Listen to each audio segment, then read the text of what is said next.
বাংলা সাহিত্যের বিভিন্ন আবেগ ও অনুভূতির সংমিশ্রণ, আপনাদের প্রিয় গল্প চয়ন। হয়ে যাক সাহিত্য মোড অন।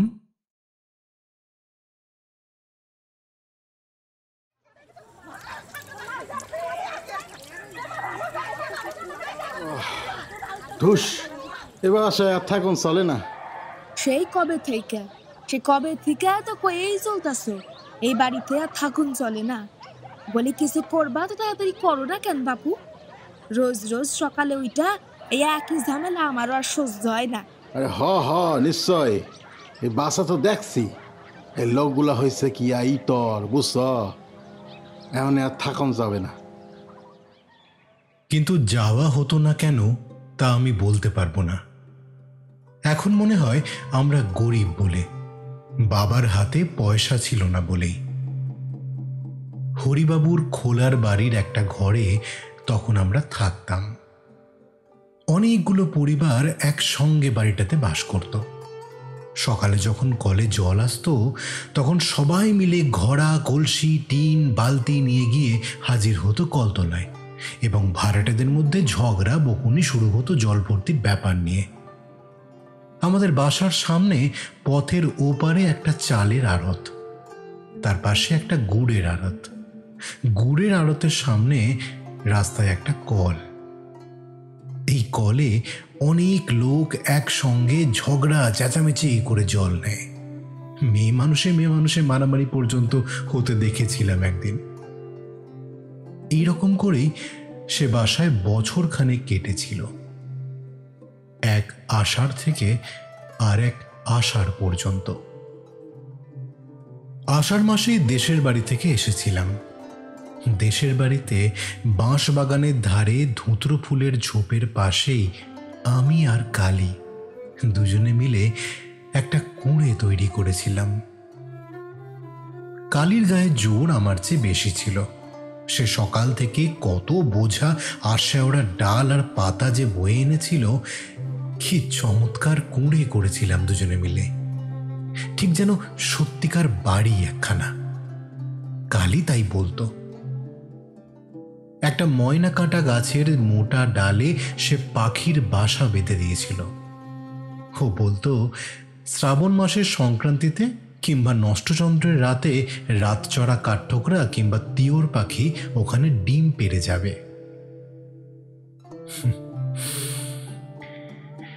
এসব সম্ভব হয়নি আমার দেখে আসা, কারণ আষাঢ় মাসেই গ্রাম থেকে চলে এসে কলকাতার এই খোলার বাড়িতে উঠেছি। আমার কেবল মনে হয় দেশের সেই বাঁশবনের ধারের কুঁড়েখানার কথা। কালী আর আমি কত কষ্ট করে সেখানা তৈরি করেছিলাম। ময়না গাছের ডালে বাঁধা সেই পাখির বাসা, নষ্টচন্দ্রের রাতে কাঠঠোকরা পাখি সেখানে ডিম পেড়েছিল কিনা কে জানে।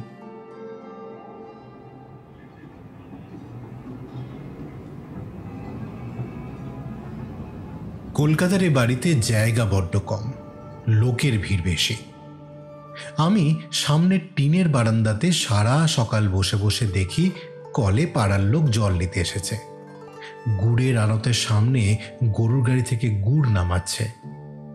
বাঁ কোণের একটা দোতলা বাড়ির জানালা থেকে একটা বউ আমারই মতো তাকিয়ে আছে রাস্তার দিকে। এই গলি থেকে বার হয়ে বড় রাস্তার মোড়ে একটা হিন্দুস্তানি দোকানদারের ছাতুর দোকান। সেখান থেকে আমি মাঝে মাঝে ছাতু কিনে আনি। বড় রাস্তায় অনেক গাড়ি ঘোড়া যায়। আমাদের গ্রামে আমরা কখনো একখানা ঘোড়ার গাড়ি দেখিনি, তাই দু চোখ ভরে ভরে চেয়েও স্বাদ মেটে না। কিন্তু মা যখন তখন আমায় বড় রাস্তায় যেতে দিতেন না, পাছে গাড়ি ঘোড়া চাপা পড়ি। আমাদের বাড়ি থেকে কিছু দূরে গলির ও মোড়ে আমাদেরই মতো কতগুলো খোলার বাড়ি ছিল, সার বাঁধা। সেখানে আমি মাঝে মাঝে বেড়াতে যাই। তাদের বাড়ি বেশ পরিষ্কার পরিচ্ছন্ন। কত কি জিনিসপত্র আছে, আয়না, পুতুল, কাঁচের বাক্স, দেওয়ালে কেমন সব ছবি টাঙানো। এক এক ঘরে এক একজন মেয়ে মানুষ থাকে। আমি তাদের সকলের ঘরেই যাই, বিকেলের দিকে যাই, সকালেও মাঝে মাঝে যাই। এই বাড়িগুলোর মধ্যে একটা মেয়ে আছে, তার নাম কুসুম। সে আমাকে খুব ভালোবাসে, আমিও তাকে ভালোবাসি। কুসুমের ঘরে আমি বেশিক্ষণ সময় থাকি। কুসুম আমার সঙ্গে গল্প করে, আমাদের দেশের কথা জিজ্ঞেস করে। তাদের বাড়ি বর্ধমান বলে কোনো একটা জায়গা আছে, সেখানে ছিল। এখন সে এই ঘরেই থাকে। একদিন কুসুম আমায় একটু আদর করে বলল, তোমায় বড্ড ভালোবাসি, তুমি রোজ আসবে তো? আমিও তো তোমার কত ভালোবাসি কুসুম, তাই তো রোজই আসি। তোমাদের দেশ কোথায়? আমাগো বাড়ি ছিল আশ্বিনডি যশোর। কলকাতায় আগে কখনো আসোনি বুঝি? না, আগে কখনো কলকাতায় আসিনি, এই প্রথমবার আইলাম। বিকেলবেলা কুসুম চমৎকার সাজগোজ করত। কপালে টিপ পরত, মুখে ময়দার মতো গুঁড়ো মাখত, চুল বাঁধত। কি চমৎকার মানাতো ওকে। কিন্তু এই সময় কুসুম আমাকে তার ঘরে থাকতে দিত না। বলতো, তুমি এবার বাড়ি যাও, এবার আমার বাবু আসবে। বাবু? বাবু কিরা? সে আছে, সে তুমি বুঝবে না। তুমি এখন বাড়ি যাও। আসুক বাবু, আমি থাকুন। কি করবো বাবু আমার? না না, চলে যাও, তোমার এখন থাকতে নেই। অমন করে না, লক্ষ্মীটি। বাবু তোমার কে হয় ভাই? সে তুমি বুঝবে না, এখন যাও দেখি বাড়ি। আমার বড় কৌতূহল হতো, কুসুমের বাবুকে দেখতেই হবে। কেন ও আমাকে বাড়ি যেতে বলে? একদিন তাকে দেখলাম। লম্বা চুল, বেশ মোটা সোটা লোকটা। হাতে একটা বড় ঠোঙায় এক ঠোঙা কি খাবার।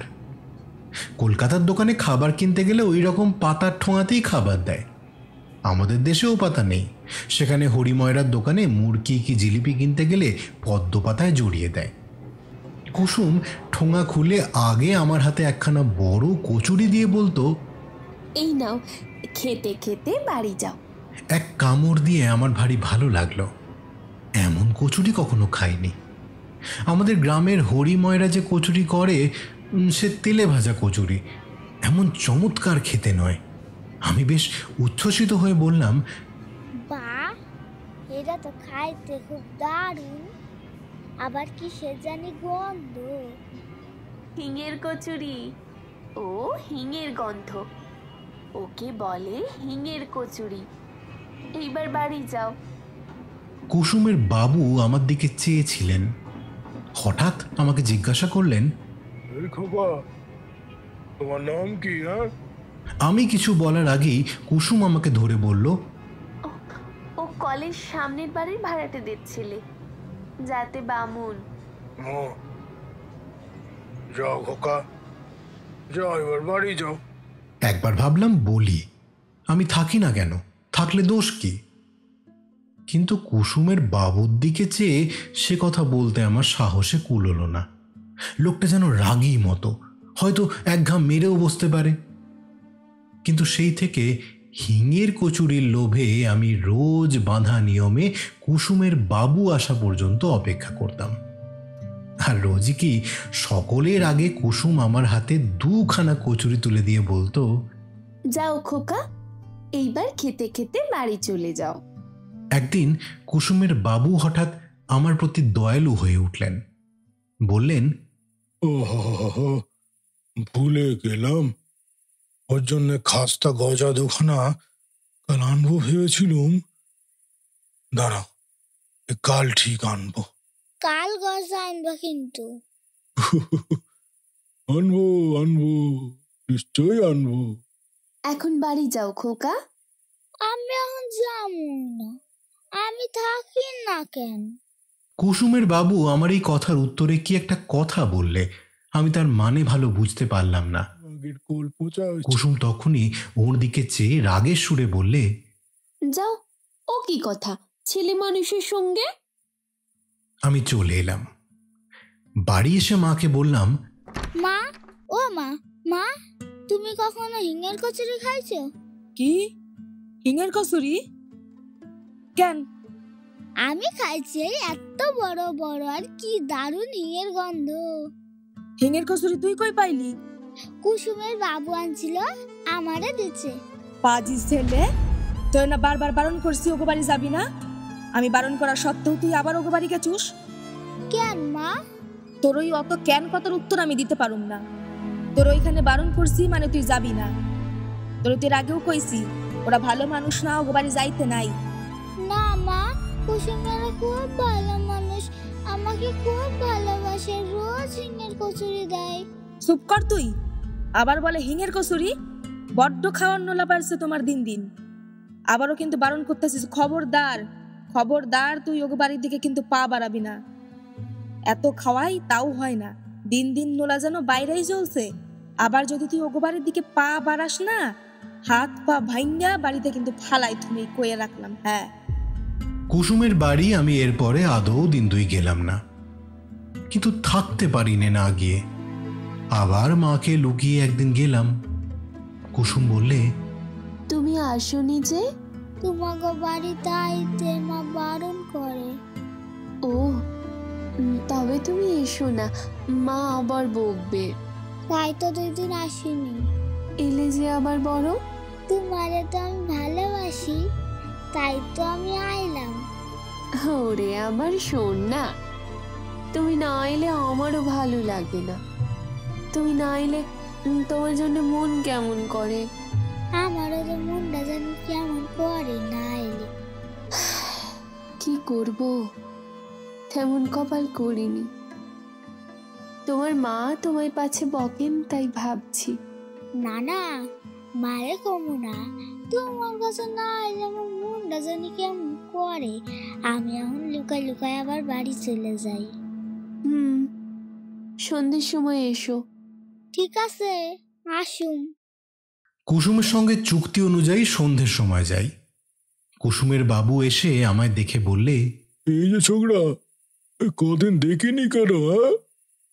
সেদিন তোমার জন্য খাস্তা গজা নিয়ে এলাম, তা তোমার অদৃষ্টে নাই।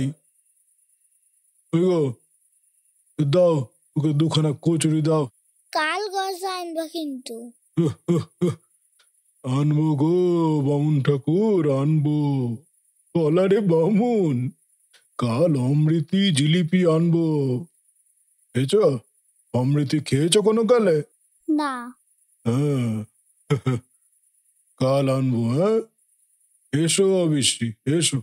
কাউরে কইে না কিন্তু, মা শুনতে পারলে আমারে আর আসতে দিব না। হুম, তোমার মা বকেন বুঝি এখানে এলে? হ্যাঁ, বকেই তো। আরে ওর কথা বাদ দাও, ছেলে মানুষ পাগল, ওর কথার মানে আছে? তুমি বাড়ি যাও আজ খোকা, এই নাও কচুরি, খেতে খেতে যাও কেমন? না, এখানে খায়া জল খায়া তারপরে যাবো, নইলে মা টের পায়া যাইব। এখানেই তোমাকে জল দেব না, রাস্তার কল থেকে জল খেয়ে নিও। কেন ওকে জল দেবে না কেন? কি হবে দিলে? তুমি থামো, ভামনির ছেলেকে হাতে করে জল দিতে পারবো নি। এই জন্মের এই শাস্তি খাবার দিয়ে হাতে করে, তাই যথেষ্ট।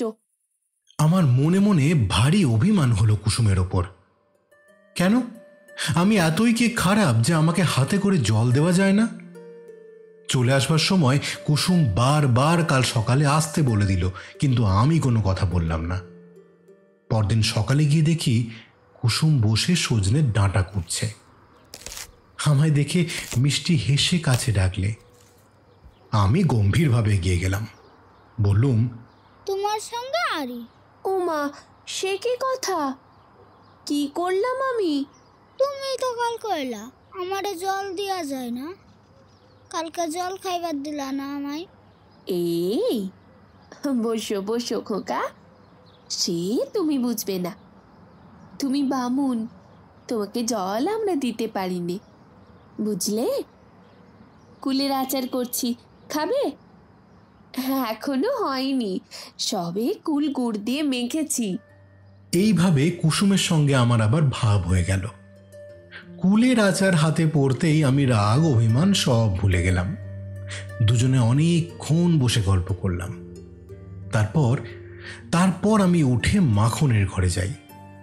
মাখন কুসুমের পাশের ঘরে থাকে। ওর ঘরটা যে কত রকমের পুতুল দিয়ে সাজানো, একটা কাঠের তাকে মাটির আতা, আম, লিচু, কত রকমের আশ্চর্য জিনিস, একেবারে অবিকল আতা, অবিকল আম। আমি ওসব নাড়াচাড়া করতেই মাখন আমায় ডেকে বললে, এসো কোকা, ওসব মাটির জিনিসে হাত দিও না, বসো এখানে, ভেঙে যাবে যে। আচ্ছা, তুমি তামাক খাও কেন? শোনো কথা, তামাক খায় না নো? মায়া মানুষেরাও বুঝি তামাক খায়?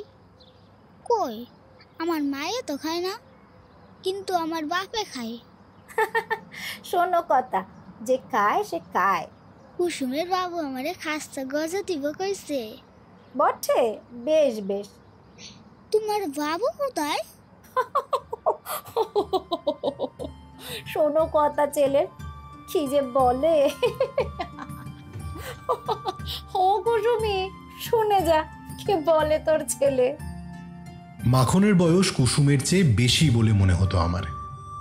কুসুম সবচেয়ে দেখতে সুন্দর। মাখনকে সে দিদি বলে ডাকত। কুসুম এসে হাত ধরে আমাকে ওর ঘরে নিয়ে গেল। ও আমায় বারণ করেছিল অন্য কারোর ঘরে যেতে, কিন্তু আমি প্রকৃতপক্ষে যেতাম খাবার লোভে।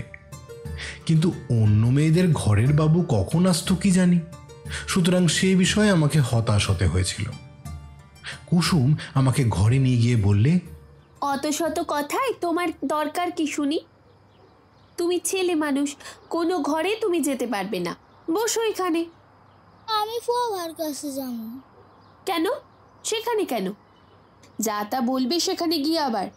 বোকা ছেলে, খাওয়ার লোভ না? এই তো দিলাম কুলচুর। আমি তো ছায়া খাইনি, তুমি ফুয়ার জিজ্ঞাসা করো। বেশ বেশ, দরকার নেই আর প্রভার কাছে গিয়ে। একবার যামু, এই যামু আর এই চলে আসুন, বেশি দেরি করুন না। সত্যি বলছি, প্রভার ঘরে যাওয়ার কারণ ততটা লোভ নয় যতটা একটা টিয়া পাখি। টিয়া পাখিটা মানুষের মতো কথা বলে, বলে রাম রাম, কে এলে? দূর বেটা, কাকিমা কাকিমা। আমি ঢুকে দাঁড়ালেই বলে, কে এলে, কে এলে? আমি হেসে খুন হতাম। ভারী মজা লাগে ওর বুলি শুনতে, অবিকল মানুষের গলার মতো কথা। টিয়ার আওয়াজ পেতেই প্রভা বাইরে থেকে বললে, কে? বলি কে ঘরের মধ্যে? ও রান্নাঘরে রাঁধছিল, খুন্তি হাতে ছুটে এসেছে। খুন্তিতে ডাল লেগে রয়েছে। আমি হেসে উঠলাম। তুমি আমার পারবা না কি বাবা? ও পাগলা ঠাকুর, তাই বলো। আমি বলি কে এলো দুপুরবেলা ঘরে? তোমার ঘরে কলসুর নাই? কুসুম আমারে কলসুর দিছিল, খুব ভালো খাইছে কলসুর। কুসুমের পড়ানোক বাবু আছে, আমার তো তা নেই। কোথা থেকে কুলচুর আমচুর করবো বলো? কুসুমের বাবু আমারে কইছে খাস্তা গজা দিব। গজা কেন দেবে না? মোড়ের অত বড় দোকানখানা কুসুমের পায়ে সঁপে দিয়ে বসেছে, ওখানকার কথা ছেড়ে দাও। বলে মানিনি, তোমার মানের বালাই নিয়ে মরি। বাবা, ও বাবা, আমার উপর তুমি রাগ করো না। না না, রাগ করবো কেন? দুঃখের কথা বলছি আর কি। আমিও এক পুরুষ বেশ্যে, আমরা উড়ে আসিনি। 15 বছর বয়সে কপালখানা পুড়লে ঘর থেকে বেরিয়েছিল। কেন? তা সেই সব দুঃখের কথা তোমার সঙ্গে বলে কি হবে? তুমি কি বুঝবে? বসো, আমার ডাল পুড়ে গেল, আবার গপ্প করলে তার পেট ভরবে না। এসো এসো, রান্নাঘরে বসো। প্রভার রং কালো, খুব মোটাসোটা, নাকের ওপর কালো ভোমরার মতো একটা আঁচিল। প্রভা একদিন আমাকে গরম জিলিপি আর মুড়ি খেতে দিয়েছিল। ওর ঘরে এত জিনিসপত্র নেই, ওর ওই খাঁচায় পোষা টিয়া পাখিটি ছাড়া। আজ প্রভা রান্না করছে চালতের অম্বল, একটা পাথর বাটিতে চালতে ভেজানো। চালতে আমি অনেকদিন খাইনি, মানে দেশ থেকে এসে পর্যন্ত নয়। সেখানে আমাদের মাঠে তালপুকুরের ধারে বড় গাছে কত চালতে যে পেকে আছে এ সময়। আমি জিজ্ঞাসা করলাম, চালটা কোথায় পাইলা পোহা? বাজারে। আবার কোথায়? চালটা তো বেশ। তোমার বাপ মা কোথায়? পাপুকে সেসব কথা আর কি বলি।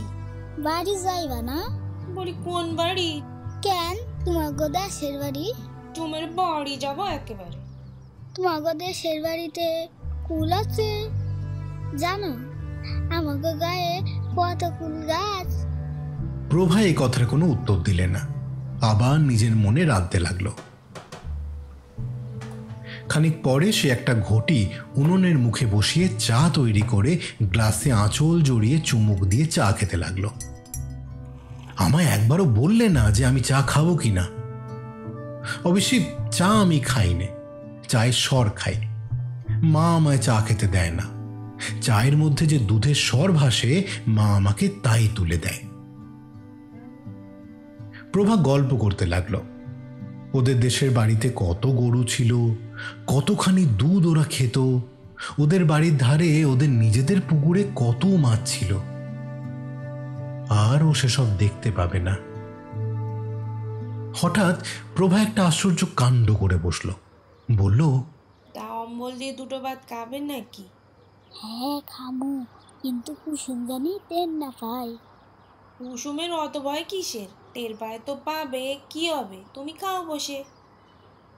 আমি সবে চালতের অম্বল দিয়ে ভাত মেখেছি, এমন সময় কুসুমের গলা শব্দ শোনা গেল।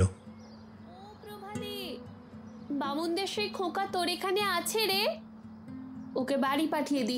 কতক্ষণ এসেছে পরের ছেলে। আমি এটো হাতে দৌড়ে রান্নাঘরের কোণে লুকিয়ে রইলুম। প্রভা কিছু বলবার আগেই কুসুম ঘরের মধ্যে ঢুকেই আমাকে দেখতে পেল। বললে, ও কি কোণে দাঁড়িয়ে কেন? লুকোনো হলো বুঝি? এ ভাত মেখেছে কে অম্বল দিয়ে?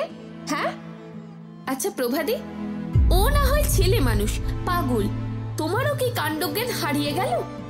কি বলে তুমি ওকে ভাত দিয়েছো খেতে? হ্যাঁ না, কেবল চালতে চালতে করছিল কিনা অনেকক্ষণ থেকে, তাই ভাবলুম অম্বল দিয়ে দুটো ভাত।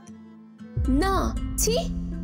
চলো আমার সঙ্গে খোকা, এ জন্মের এই শাস্তি আমাদের, আবার তা বাড়াবো বামুনের ছেলেকে ভাত দিয়ে। চলো। ও মা, হাতে এঁটো নাকি? খেয়েছো বুঝি? না খাইনি। চলো হাত ধুয়ে দি। আহা, তা মুখের ভাত কটা খেতে দিলিনি ওকে? সবে অম্বল দিয়ে দুটো মেখেছিল। না, আর খেতে হবে না, চলো। মায়ের শাসনের চেয়ে যেন কুসুমের শাসন এবার বেশি হয়ে গেল।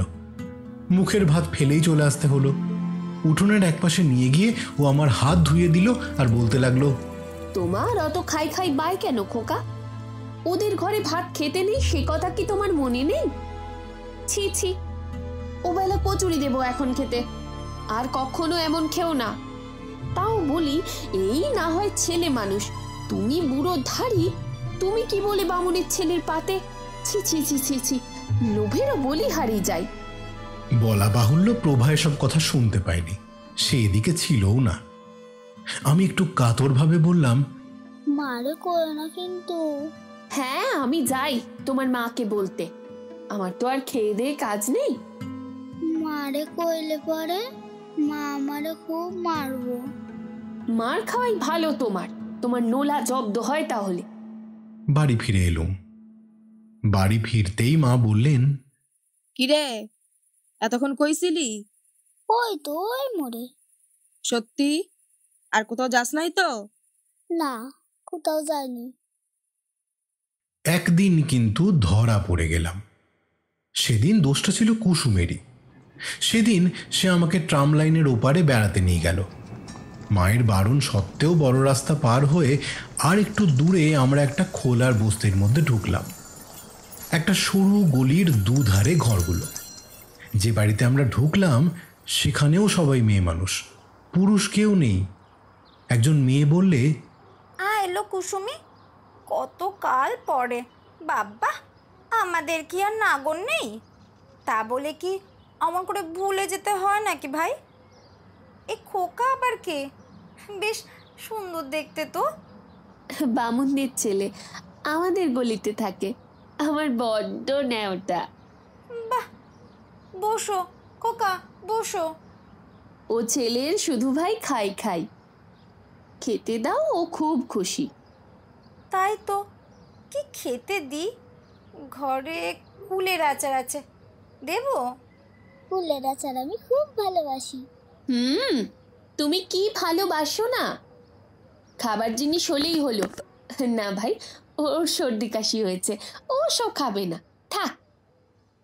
আমার মনে ভয়ানক দুঃখ হলো। কুসুম আমায় কুলচুর খেতে দিল না। কখন হলো আমার সর্দি কাশি? কুলচুর আমি কত ভালোবাসি। খানিকটা সে বাড়িতে বসবার পরে আমরা অন্য একটা ঘরে গেলাম। তারাও আমাকে দেখে নানা কথা জিজ্ঞেস করতে লাগলো। বাড়ির তৈরি সুজি খেতে দিল একখানা রেকাবি করে, কিন্তু তাও কুসুম আমায় খেতে দিলে না। আমার নাকি পেটের অসুখ। সন্ধ্যের খানিকটা আগে আমাকে নিয়ে কুসুম বড় রাস্তার ট্রাম লাইন পার হয়ে এপারে এলো। একখানা ট্রাম আসছিল। আমি বললাম, একটুখানি দাঁড়াও, আমি ট্রাম দেখি। সন্ধে হয়েছে, তোমার মা বকবে। বকো, আমি তাও দেখি। ইস, ছেলের যে ভারী বৃদ্ধি। আচ্ছা কুসুম, তুমি ও কথা কইলা কে? আমারে কুলসুম খাবার দিল না, ওরা তো দিচ্ছিল। তুমি ছেলে মানুষ, তুমি কি বোঝো তার মধ্যে কি খারাপ রোগ আছে ওসব পাড়ায়? তোমায় আমি যারটার হাতে খেতে দেব? যারটার ঘরের জিনিস মুখে করলেই হলো। তোমার কি, কার মধ্যে কি রোগ আছে তুমি কি তা জানো? আচ্ছা কুসুম, নাগর মানে কি? ও কিছু না। কোথায় পেলে এ কথা? ওই যে ওরাই তো তোমারে কইলো। বলুক, ওসব কথায় তোমার দরকার কি? পাজি ছেলে কোথাকার। কুসুম আমায় বাড়ির পথে এগিয়ে দেবার আগে বলল, চলো, এতক্ষণ কচুরিও এনেছে, তোমায় দি। হ্যাঁ হ্যাঁ দাও, আমার খুব জোরে খিদা পাইছে। কোন সময় তোমার পেটে খিদে থাকে না বলতে পারো? তোমার মাকে যদি সামনাসামনি পাই তো জিজ্ঞেস করি, ছেলেরা তো নোলা কেন?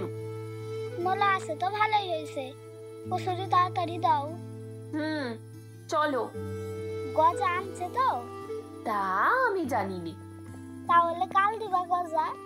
গলির রাস্তাটা কি নোংরা বাবারে বাবা। ছি ছি ছি। গজা দিবা তো?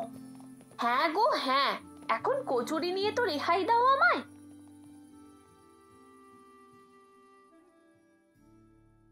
সে রাত্রে কুসুম আমায় আমাদের কলটার কাছে এগিয়ে দিয়ে চলে গেল।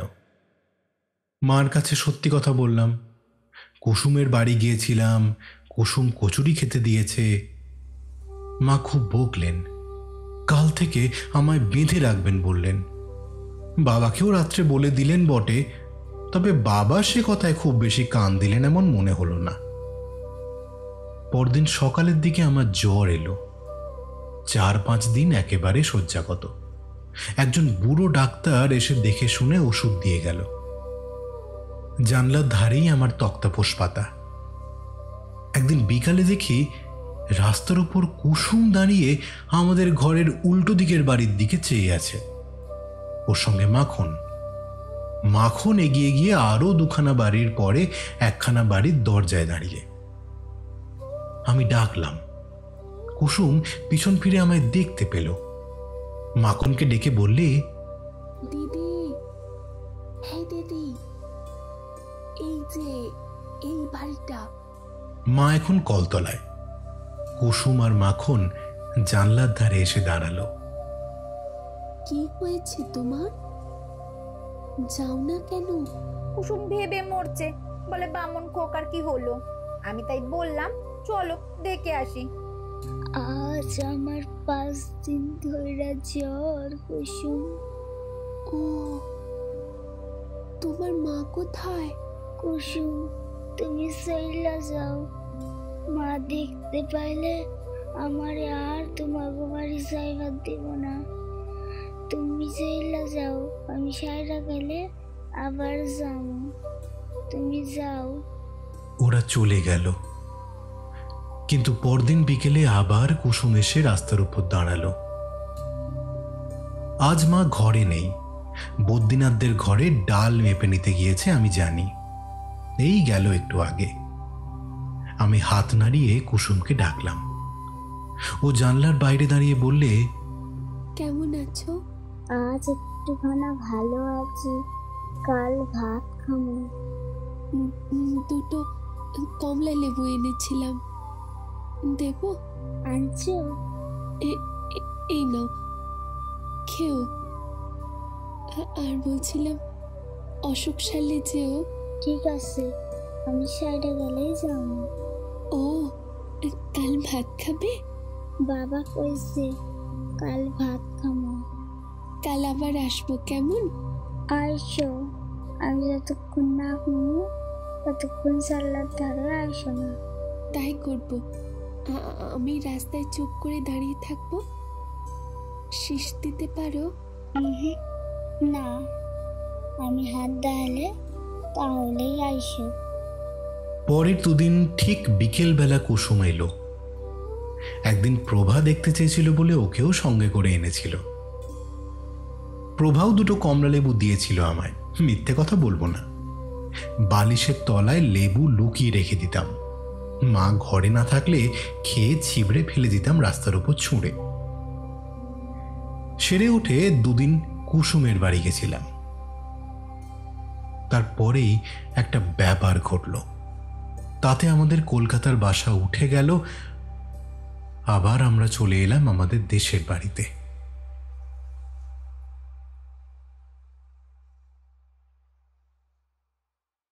মা একদিন সোডা ওয়াটারের বোতল খুলতে গিয়ে হাতে কাঁচ ফুটিয়ে ফেলল। সে এক রক্তারক্তি কাণ্ড। হাতের কবজি দিয়ে ফিনকি দিয়ে রক্ত ছুটতে লাগলো। বাসার সব লোক ছুটে এলো বিভিন্ন ঘর থেকে। কোণের ঘরের বিপিনবাবু এসে মার হাতে কি একটা ওষুধ দিয়ে বেঁধে দিলেন, কিন্তু মায়ের হাত সারল না। ক্রমে ক্রমে হাতের অবস্থা খুব খারাপ হয়ে যেতে লাগলো। মা রান্না করতে পারেন না, যন্ত্রণায় রাত্রে কাঁদেন। ডাক্তার এসে দেখলেন। আমার মামাবাড়ির অবস্থা ভালো। চিঠি পেয়ে মেজ মামা এসে আমাদের সকলকে নিয়ে চলে গেলেন মামাবাড়িতে। আষাঢ় মাসের শেষ। তাল দু একটা পাকতে শুরু হয়েছে। মামাবাড়ির গ্রামে মস্ত বড় একটা পুকুর আছে মাঠের ধারে।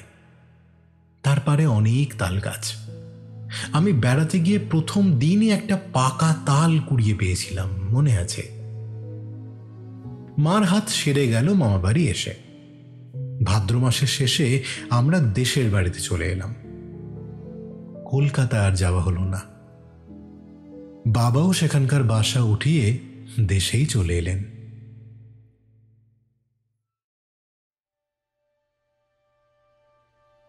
সুদীর্ঘ 30 বছর পরের কথা। আমি এখন কলকাতায় মেসে থাকি, অফিসে কেরানিগিরি করি। দেশের বাড়িতে স্ত্রী আর পুত্র আছে। আমার পুরনো কলেজ আমলের বন্ধু শ্রীপতির সঙ্গে এই ছুটির দিনে বসে একদিন গল্প করতে করতে শ্রীপতি বলল, কাল ভাই সন্ধ্যের পর, আরে ওই প্রেমচাঁদ বড়াল স্ট্রিট দিয়ে আসতে আসতে দুধারে মুখে রং, হরিবল হরিবল। ভাই, আমিও দেখছি। ওই পথ দিয়াই তো আমি আসি, রোজ আসি। আমি কিন্তু ভাই ওগো অন্য চোখে দেখি। ওগো আমি খুব ভালো কইরা চিনি। ওগো ঘরে এক সময় আমার কত যাতায়াত আসিল। তোমার? আরে হ ভাই, তা নইলে কই কি। যা, বিশ্বাসই হয় না। আচ্ছা, তাইলে আমার সঙ্গে এক জায়গায় চলো, প্রমাণ দিয়া দিমু। চলো চলো। আচ্ছা তাই, ওকে চলো। এখানে বলে রাখা ভালো, বছর 15 আগে একবার নন্দরাম সেনের গলি খুঁজে বার করে আমি মাখনের বাড়ি যাই। কুসুম, প্রভা কেউ ছিল না। ওই দলের মধ্যে মাখনই একমাত্র। সে খোলার বাড়িতে তখনও ছিল।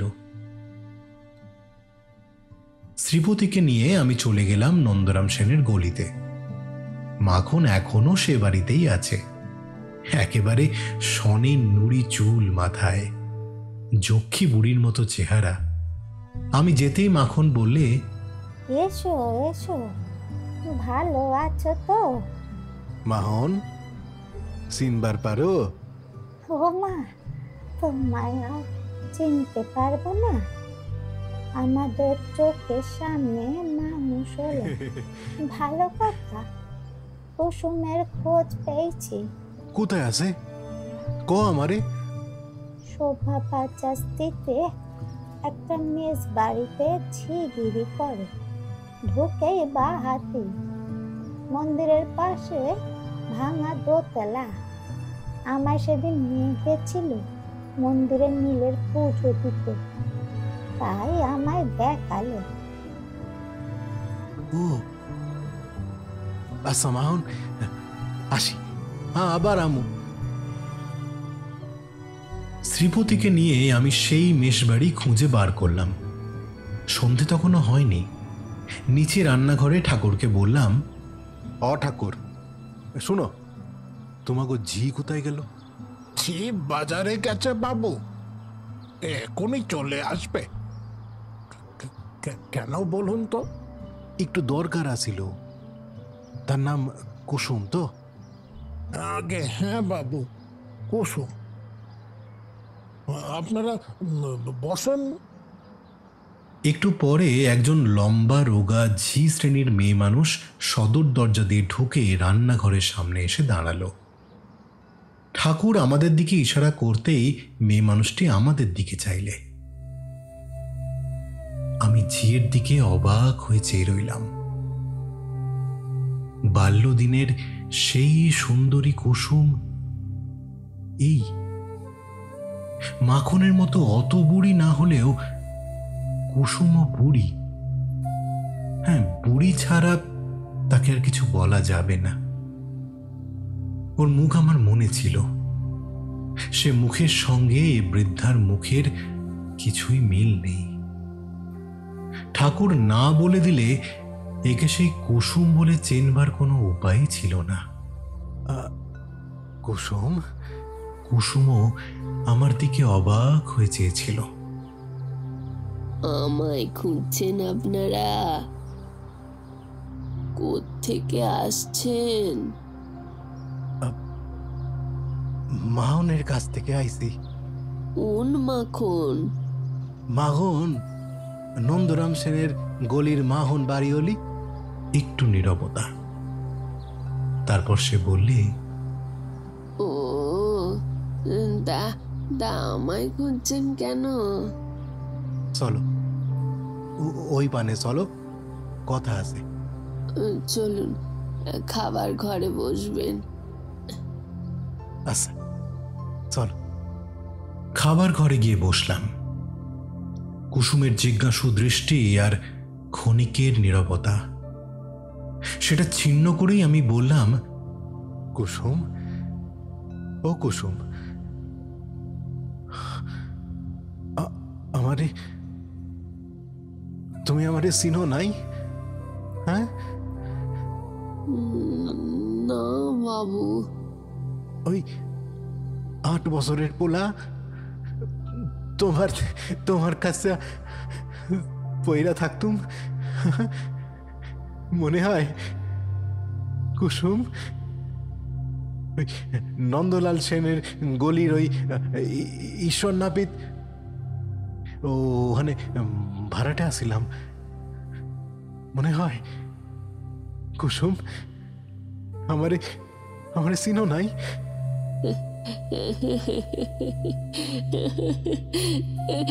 মনে হয় বাবু, মনে হয় ওই কি তুই তুই তুই তুই সেই পাগলা ঠাকুর, পাগলা ঠাকুর। কত বড় কত বড় হয়ে গিয়েছ। তা বাবা মা আছেন? না কুসুম, ওরা কেউ নাই। ও তা ছেলে পুলে কটি? হ হ পোলাপান আছে, সাইড 5টা। বসো বসো বসো বাবা, বসো। হ হ একটু তাড়াতাড়ি আইসো, হ্যাঁ অনেক কথা আছে। আরও অনেক কথাবার্তার পরে কুসুম আমাদের বাইরে বসিয়ে কোথায় চলে গেল। খানিক পরে চট করে কোথা থেকে একটা শাল পাতার ঠোঙায় খাবার এনে 2খানা থালাতে আমাদের দুজনকে খেতে দিলে।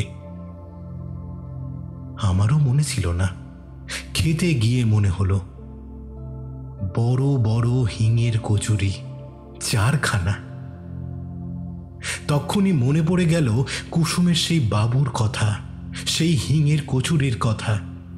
মনে এলো 30 বছর পরে আবার সেই লোভী ছেলেটির ছবি আর তার কচুরি প্রীতি। কুসুমের নিশ্চয়ই মনে ছিল, কিংবা ছিল না, তা জানি নে।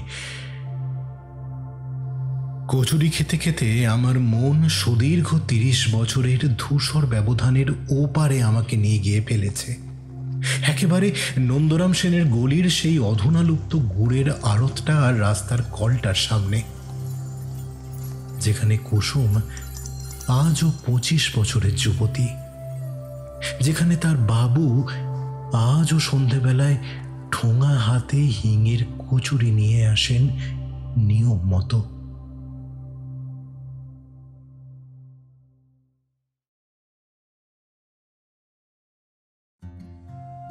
নমস্কার, আমি চয়ন। কেমন লাগলো আমাদের আজকের নিবেদন?